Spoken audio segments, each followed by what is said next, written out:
Yo, sino nga nagsabi diyan na nanalo lang daw po si VP Sara Duterte kasi kinarga daw po siya ni BBM nung eleksyon.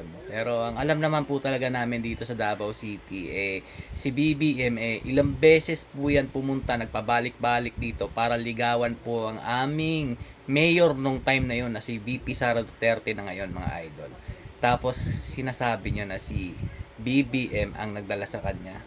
Bakit siya pupunta dito sa Davao City at magpapakahirap ilang beses sa isang buwan para lang ligawan na maging vice ni Bongbong Marcos, ang aming mayor dati dito na si Sara Duterte?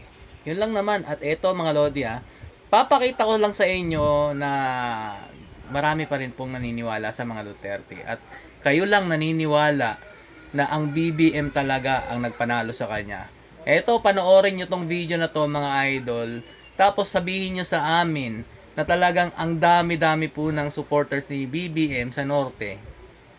At konti na lang po naniniwala sa mga Duterte. Dahil sa pinapakalat nyo ng mga baho na hindi naman totoo o mga dumi, putik na binabato nyo sa mga Duterte na wala naman kayong matibay na ebidensya. Eto po, panoorin nyo mga idol.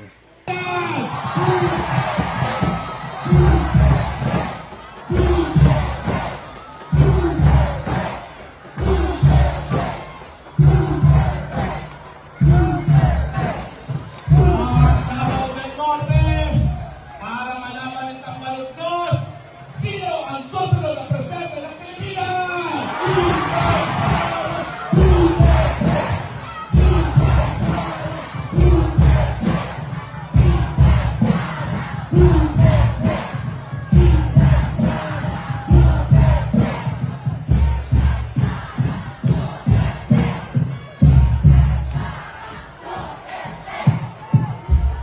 Sabi ng ilang mga taga-Davao del Norte, matatakot daw ang mga taga-Davao del Norte, sumipot ng gabi, takot pa kayo!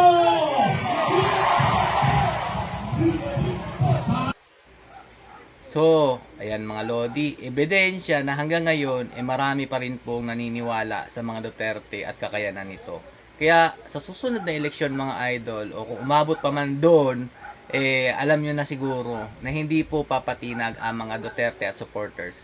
At hindi po kami naniniwala sa mga pinapakalat yung balita laban po kay Tatay Duterte at sa anak niya na si BP Sara Duterte.